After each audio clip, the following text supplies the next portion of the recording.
Welcome back to Outbreak News This Week, your source for all the news about worms and germs. Here's your host, microbiologist and editor of OutbreakNewsToday.com, Robert Harriman. Well, welcome back to the program. As I said in the first half, we're going to talk about the latest in travel medicine. And my special guest is Dr. Duellyn Pandis. Dr. Pandis is a nurse practitioner, a University of South Florida graduate, my alma mater, and she is the owner of Passport Health of Tampa. Dr. Pandis, welcome back to the show, ma'am. Thank you. Okay, well, here at the website and the radio show, we report on outbreaks across the globe. Many are places where Americans like to travel. And I like to go over some regions and have you give some travel advice and some thoughts. Right now in Europe, we're seeing some pretty big outbreaks of measles, particularly in Romania and Italy and Germany. And then in some other countries, like in Spain and Portugal, we're seeing pretty large outbreaks of hepatitis A. So most people don't think of Europe as a big place for infectious diseases, but we are seeing it. What advice do you give travelers to Europe concerning vaccines and travel health in general? You're right. So many times when we travel to the European countries, we think that everybody's on the same playing field that we are here in the States as far as vaccinations. But I think that everybody's still at risk depending on what their level of vaccination history is. And there are many people who aren't vaccinating anymore, so that puts others at risk. They are seeing that the immunity for the MMR vaccine is waning and boosters are required, and they're even seeing that those that were born before 1956 that never received their second vaccination are at increased risk as well. So when you're traveling to those countries in Europe and in Spain, we do recommend getting a vaccination of MMR if you've not had the 2 doses. You can check your blood titers through, a simple blood test. Mm-hmm. And actually in the United States, the measles vaccine was eliminated since 2000. But over the course of the years, we've seen over 667 cases, and that's just since 2014. And all of those have been imported back to the States from another country.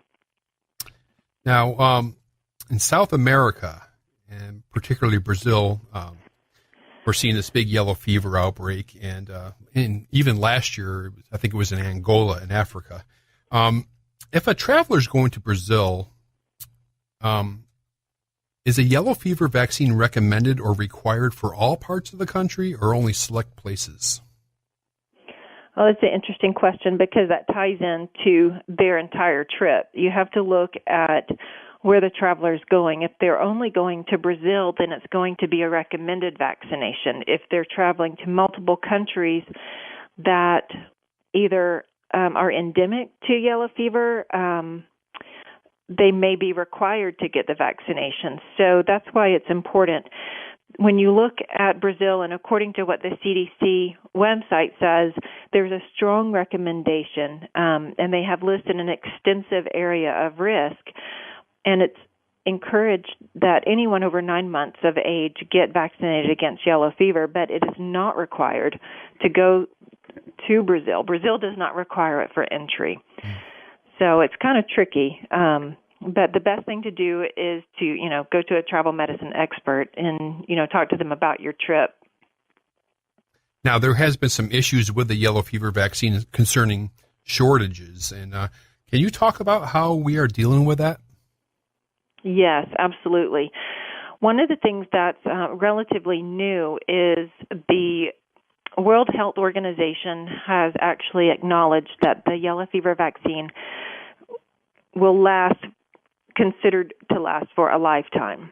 So the CDC actually agrees with that, but they put some well buts in there, which mean that you need to consider the country that you're going to, the risk of disease outbreak in that country, and your health history at the time of your vaccination. So they're not 100% sold that it lasts a lifetime. They want you to be rather safe than sorry. So they will encourage you to get the vaccine if it's been more than 10 years. And the yellow fever shortage right now is based on Sanofi, which is the manufacturer.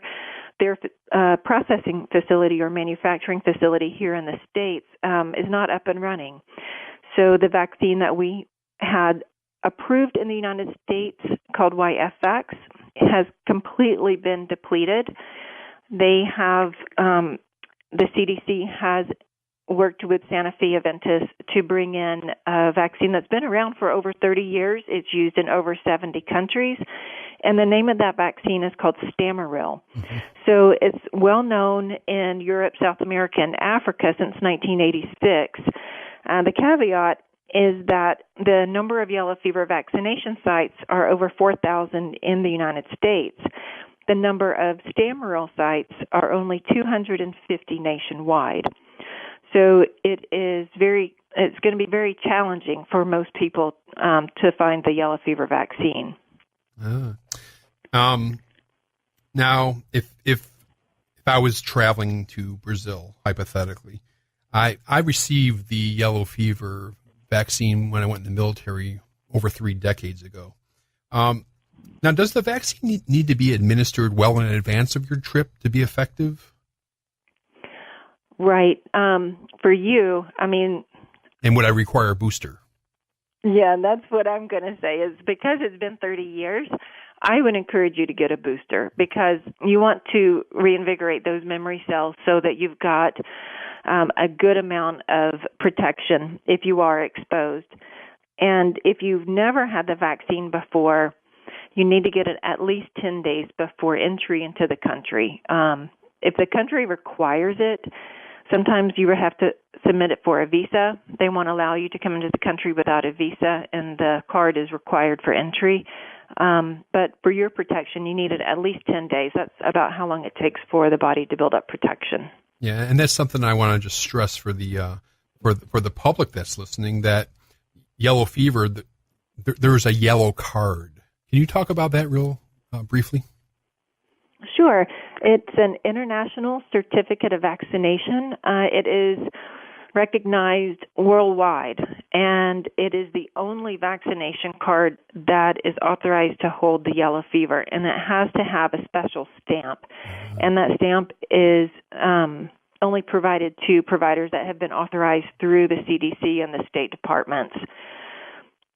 And so for the Tampa Bay area, Passport Health is one of the providers of the Stamaril vaccine, but the CDC website will be able to help you find locations that are close to you. Okay, great. Now, Southeast Asia, Africa, South America, and some other areas in the Caribbean, they're all battling mosquito-borne illnesses. As a travel medicine specialist, what is your advice for preventing diseases like dengue and Zika? Yeah, that's a big challenge there because you have to think about the traveler and the type of trip that they're taking, the experience. You know, if they're going to Costa Rica and they're doing the zip lines and the waterfalls, you know, it's an outdoor adventure type setting, and they're going to be out and in it all day. One of the recommendations that we used to make was dusk and dawn with mosquitoes because that's when they would show up and when you would most need protection. But the mosquitoes have kind of changed. You know, we're seeing them more all day, and different types of mosquitoes spread different types of diseases. And so for these particular ones, you really need to use like a deep permethrin that's going to be like a 6 to 10 hour protection. Repeat your application, especially if you're in the water, if you're sweating a lot. And that's really one of the best things to do. And also to wear clothing that's been treated with permethrin. And there's a lot of products out there that you can buy at a lot of the big sporting stores that have pre-treated clothing, but you can also treat your own clothing, and you can buy the permethrin in a bottle and spray your clothing. So that's, really the best thing to do. And if, for any reason, if a woman thinks that she is pregnant or plans on becoming pregnant, that we really encourage her not to go on the trip because of the risk that's involved with the Zika virus. Now, traveling to an area that may be malaria endemic, as a travel medicine specialist, when you're talking to a client, what are you looking for when it comes to recommending prophylaxis? Well, we have to look at their medical history and make sure that the medication that we're going to prescribe is going to be appropriate for them and not contraindicated. We also want to make sure that the area that they're traveling, the medication it will work in that area. There are certain areas, especially like in Thailand and Southeast Asia, that have built up resistance to certain medications. Some medicines work in South America and some medicines don't.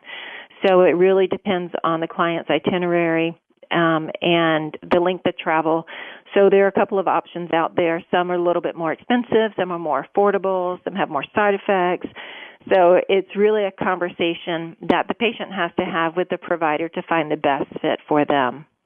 Okay, now, in the meningitis belt of Africa, Nigeria, and some of the surrounding countries, we're seeing this massive outbreak of meningococcal meningitis C. For travelers headed to that part of the world, does Passport Health provide the appropriate vaccination for meningococcal meningitis? Absolutely. So there's actually 2 vaccines that are on the market now.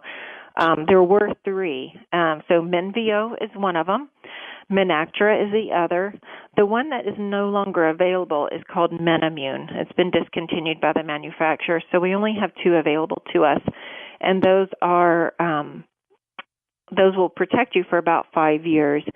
And we do carry those, and it is important to get these because meningitis is one of those diseases, you think you come down with the flu and 3 days later, either you've lost limbs and you survived or you have died. Mm-hmm. So it's not really one of those things to take lightly that you won't be exposed, and especially if people are traveling to the Middle East for Hajj or for a religious type of event where there's a big number of travelers in one condensed area. That vaccine is actually required, and they have to prove that they have it, just like you do the yellow fever prior to going on those type of trips. But we do highly encourage that vaccine. Yeah. And does Passport Health also offer, because the vaccines you mentioned do not cover the meningococcal meningitis B strain, do you offer the Trumemba or the Bexsero? We do. We do offer the meningitis B vaccine, and depending on the patient and the travel and the environment that they're going to be staying, we do recommend that the meningitis B vaccine as well. Okay. Now, we're in Tampa, Florida. What's the most common travel destination you see among your clients? Right now, the travel to Thailand and Africa is really, really up. Oh, really? I think, we're hitting into the summer, and everybody's starting to plan. And there's, Thailand is I think an economical destination. Mm-hmm. And Africa, I think that's more, there's a lot of mission trips, some South African safaris and things like that. Okay. Now, Dr. Pandis, can you describe what the typical travel consultation experience at Passport Health? Sure. Usually when the patient decides they need to go on a trip, they start thinking about, well, I probably need to get some shots or some medication to keep me well while I travel. And when they can either search on the internet, and that's usually how they find us, through a Google web search of some kind, and they can actually schedule the appointment online through our website, or they can pick up the phone and call us. And when they schedule the appointment and they come in, they're going to meet with a travel medical specialist who will review their history. They're going to discuss the country that they're going to, the type of travel, the risk that's associated for that patient based on their travel.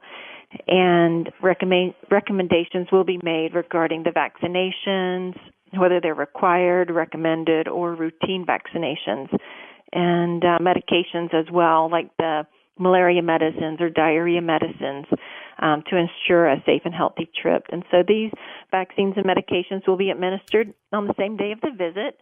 These are all based off of CDC guidelines, and then we will follow up with an appointment if there's a series of vaccinations, sometimes like with your hepatitis B or some of the meningitis vaccines, we'll need more than one vaccine. And we'll have them come back in, and we'll make sure they have everything they need for travel. Great. And of course, on this show, we're talking about infectious diseases, but you also counsel on other things like altitude sickness and things that are not infectious in nature.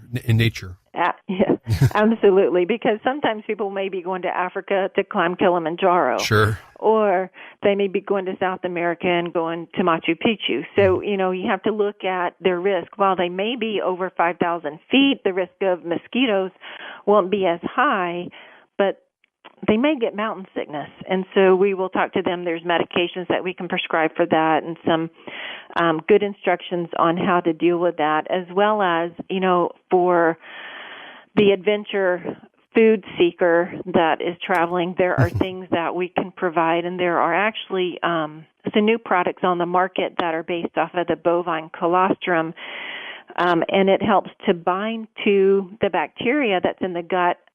One's a preventative that you take every day. It's a pill, and it's called Travalan, and the other one is called Diar Rescue, and it's exactly what it is. It's a rescue for diarrhea.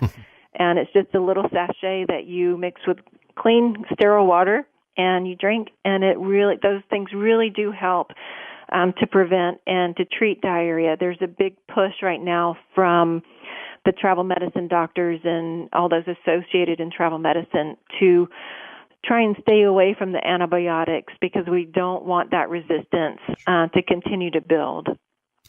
Now, if people want to learn more about Passport Health of Tampa, where can they go? Website, phone number, anything you'd like to share? Oh, sure. So the website is passporthealthtampa.com, www.passporthealthtampa.com. And you can find a lot of information about us there. If you do a Google search for Passport Health, you'll find us that way too. You can schedule your appointment online, and you can also call us at 813-969-3757, and we can answer any questions and walk you through the process. Excellent. Some really great information. I appreciate that. Thank you, Dr. Duellyn Pandis, for your time and expertise, ma'am. I appreciate it. Thank you.